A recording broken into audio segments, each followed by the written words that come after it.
Estamos vivendo uma nova guerra no Oriente Médio entre Israel e Hamas, mas no mundo todo é possível verificar a existência de um outro tipo de guerra, a guerra de narrativas.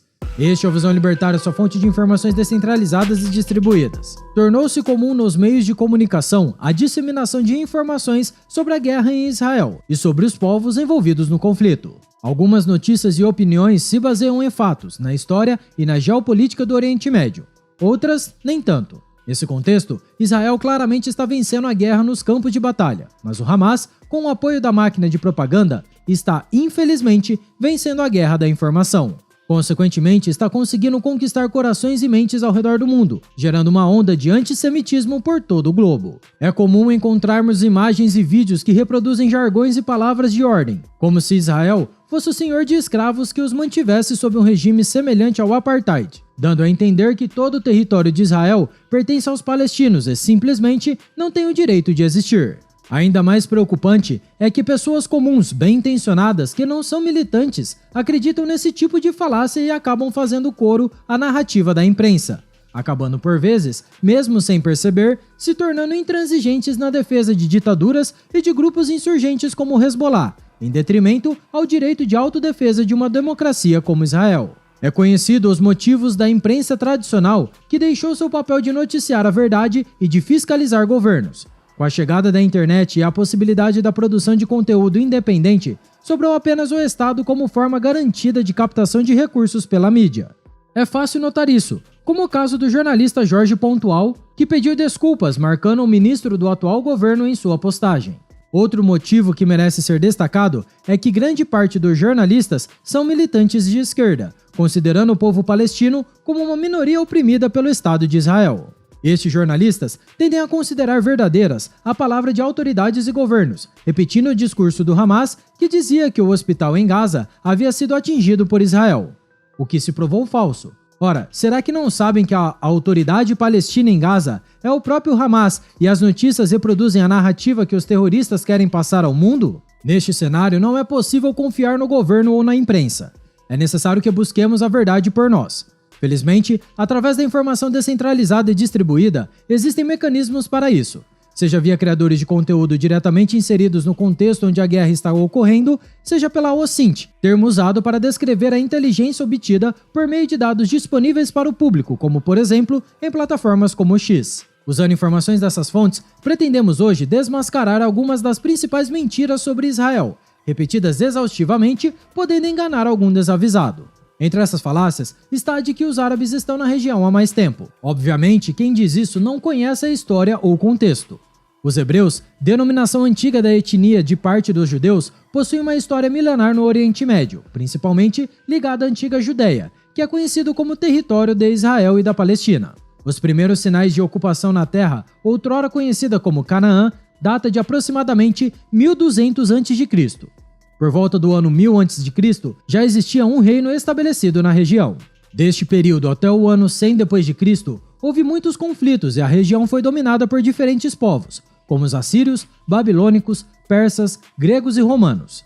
Mas a etnia predominante na região continuou sendo a dos hebreus. Este cenário mudou com as revoltas judaicas dos anos de 70 e 130 d.C., no qual ocorreram as diásporas. A maioria deste povo se espalhou principalmente na Europa. Contudo, houve um remanescente que permaneceu na terra, que posteriormente foi renomeada de Judeia para Palestina. Neste período, a maioria da população judia permaneceu fora do local. Houve diversas perseguições de vários povos. Cabe saber que o início do domínio árabe na região iniciou no século VII, após a conquista pelos árabes nas guerras bizantino-árabes. No fim do século XIX, houve um movimento sionista, que propunha basicamente que os judeus retornassem à região que por tanto tempo no passado fora o seu lar. Entre o fim do século XIX com o início da Primeira Guerra Mundial, muitos retornaram para as regiões da Palestina e da Transjordânia, até então sob o domínio do Império Otomano. Neste período, muitos adquiriram terras dos árabes, vendidas de forma voluntária, e havia na região convivência majoritariamente pacífica. Depois da guerra, a Transjordânia e a Palestina ficaram sob domínio britânico por uns 30 anos. Após a Segunda Guerra Mundial, com o genocídio judeu e o aumento das tensões nos países da região, em 1946, o governo britânico, através do Tratado de Londres, reconheceu a independência da Transjordânia, a atual Jordânia, como um país árabe, com território aproximadamente 3 vezes maior que a da Palestina. Sabendo que era habitada majoritariamente por judeus e árabes, os britânicos entregaram a questão para a ONU decidir a forma de partilha. Ela, com a participação do brasileiro Oswaldo Aranha, propôs a solução de 2 estados, um estado judeu-israelense e outro estado árabe-palestino. Os israelenses aceitaram a proposta e declararam independência em 1948. Os árabes palestinos, que até então não tinham um estado, não aceitaram a proposta da ONU. Pelo contrário, com outros povos e países árabes da região, atacaram Israel um dia após sua independência. Aqui já vemos a primeira incongruência nos argumentos anti-Israel. Não foram os judeus que não aceitaram os árabes, foram eles que, mesmo controlando a vasta maioria dos territórios desta região, não aceitaram o Estado judeu. Felizmente para os israelenses, eles foram vitoriosos e não só conseguiram manter a existência do seu Estado, como assinaram armistícios com os árabes que expandiram o seu território. Mesmo após a vitória de Israel na guerra por sua independência, por 20 anos, a faixa de Gaza e a Cisjordânia foram controladas por países árabes. Contudo, eles continuaram não aceitando a existência de Israel e de seu povo, levando a 2 novas guerras, a Guerra dos 6 Dias e a Guerra do Yom Kippur. Em ambas, Israel saiu vitoriosa, incorporando mais territórios ao seu estado, incluindo a faixa de Gaza e a Cisjordânia. Aqui é possível visualizar um padrão. A narrativa dominante diz que Israel ocupou deliberadamente territórios palestinos, mas foram os árabes, por 3 vezes, que atacaram Israel buscando exterminar os judeus da região. Porém, Israel conseguiu não só se defender, como conquistou territórios dos seus agressores. Porém, essa terra tomada por eles não os interessava. O que era de interesse de Israel era a paz, e eles buscaram isso. Seguindo a Resolução 242 de 1967 do Conselho de Segurança da ONU, Israel propôs a troca de terras pela paz e pelo reconhecimento de seu Estado. Em 1979, em acordo com o Egito, Israel devolveu a região do Sinai em troca de um acordo de não agressão, no qual o Egito reconhecia a existência do Estado de Israel. Outra forma que Israel tentou a pacificação da região foi financiando lideranças palestinas que não eram radicalizadas. Nesse contexto, Israel financiou o Hamas durante o início dessa organização, na década de 1970, pois a princípio a organização havia sido criada como uma instituição de caridade. Como sabemos, não demoraria para que o Hamas se radicalizasse e se tornasse uma organização terrorista, valendo-se inclusive do uso de homens-bomba nos anos de 1980. Nos anos 1990, foram retomadas negociações para que a solução de 2 estados pudesse se efetivar. E com a intermediação dos Estados Unidos, Israel e a Autoridade Palestina, liderada pelo partido Fatah, assinaram um acordo de Oslo, reconhecendo o direito de Israel existir e uma forma de dar fim ao terrorismo. Mas os acordos perderam força quando Israel foi atingida por ataques suicidas do Hamas. Ainda assim, em 2005, Israel se retirou completa e unilateralmente da faixa de Gaza, deixando-a para a administração exclusiva dos palestinos, o que muitos hoje apontam como um erro. Já a Cisjordânia, atualmente, existem zonas de ocupação exclusivas de palestinos, de israelenses e outras que são mistas. Apesar do governo da Autoridade Palestina, a OLP, liderada por membros do Fatah, ser menos radical e relativamente amistosa para com Israel, há o receio de que, caso as ocupações israelenses sejam abandonadas, palestinos mais radicalizados ou membros do Hamas tomem o poder, realizando ataques destrutivos como os de 7 de outubro de 2023, principalmente porque aquela região está em terreno mais elevado e mais próximo das grandes cidades israelenses. Outra narrativa falaciosa seria a de que um cessar-fogo imediato seja necessário. Ora, não é possível se declarar a favor da paz e pedir um cessar-fogo sem condenar os agressores. Quem defende a paz tem que condenar a agressão do Hamas a Israel, como também deve condenar qualquer agressão, seja a nível individual ou em relação entre países. Tem que condenar a agressão russa à Ucrânia e a eventual agressão da Venezuela à Guiana, que se avizinha. Veja, agressão é bem diferente de direito à autodefesa. Se a Ucrânia usa violência defensiva contra a Rússia, é pelo fato de que, caso não faça, a Ucrânia e o seu povo simplesmente deixarão de existir. O mesmo vale para Israel, que viu imponente mais de 1.500 civis, entre eles mulheres, crianças e bebês inocentes, serem brutalmente violentados e mortos sem distinção. Quem não diferencia o agressor da vítima e condena ambos lados, como o atual presidente do Brasil o faz, está de fato defendendo o agressor e condenando as vítimas. Se Israel cede ao Hamas, se a Ucrânia cede à Rússia e se a Guiana no futuro ceder à Venezuela, tudo isso em nome da paz, terão tudo menos paz. Terão guerras. A história já demonstrou diversas vezes que o apetite de ditadores não é facilmente aplacado e que políticas de apaziguamento sempre dão errado. E o pior, incentivará outros ditadores fazerem o mesmo. Afinal, se a opinião pública mundial sempre ceder às vontades dos agressores, qual será o incentivo para não se tornar um? Desde que saiu da faixa de Gaza, Israel sofre com os ataques indiscriminados de mísseis e tenta responder atacando pontualmente alvos do Hamas, o que por si só é uma diferença enorme quando pensamos em direitos humanos ou cumprimento da Convenção de Genebra. Mas o massacre ocorrido no dia 7 de outubro merece uma resposta proporcional, que ao contrário do que os progressistas dizem, não é matar civis indiscriminadamente como o Hamas fez, mas responder de forma proporcionalmente necessária para a interrupção da agressão, o que no caso é a completa destruição do Hamas.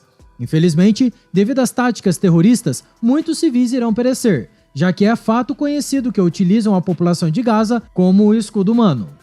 É realmente triste que sofram os palestinos sob o jugo tirânico do Hamas. Cabe lembrar que essa organização terrorista ganhou a maioria das cadeiras do parlamento de Gaza em 2006, mas logo em seguida deu o golpe de estado sangrento, matando mais de 160 pessoas, grande parte árabes muçulmanos, membros do Fatah. E o histórico de brutalidade do Hamas não para por aí, já que instalam quartéis generais ou bunkers abaixo ou próximo de hospitais, creches ou locais com grandes concentrações de civis. Isso pode ser visualizado nos ataques recentes às proximidades do hospital Al-Shifa, amplamente noticiado pela mídia tradicional. O que não foi noticiado é que o subterrâneo deste mesmo hospital se encontra o principal quartel-general do Hamas na região, como foi demonstrado pelas forças de defesa israelenses mediante vídeos e fotos. Israel, ainda assim, ao contra-atacar, tenta minimizar danos aos civis, lançando panfletos e mandando mensagens de texto a todos os moradores de Gaza,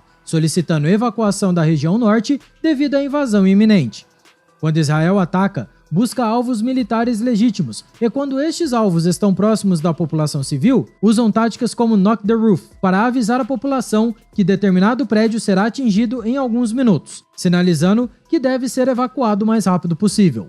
Obviamente, mesmo com esses cuidados, baixas civis ocorrem, principalmente pelo Hamas estar proibindo a evacuação de Gaza, havendo inclusive evidências de fuzilamento de palestinos que tentam escapar. Para os terroristas, quanto mais baixas civis, melhor para sua propaganda.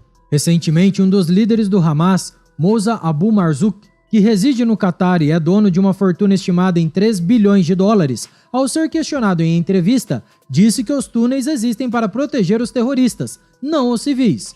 Proteger os civis é responsabilidade da ONU e de Israel, comentou. Muitos ainda culpam Israel por não permitir que os palestinos saiam da faixa de Gaza, o que é mentira.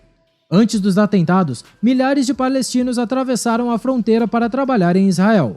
Posterior ao ataque, é natural que as fronteiras sejam fechadas, assim como ocorre com qualquer país em guerra. O curioso é notar que esse tipo de cobrança não é feito ao Egito, país que, mesmo fazendo fronteira, não quer arriscar receber em seu território insurgentes radicalizados. Para concluir, cabe ressaltar que essas narrativas antisionistas estão reverberando no mundo ocidental, gerando graves reações, como pode ser verificado no caso de pichações da Estrela de Davi em casas na França e o assassinato de uma judia na cidade de Lyon.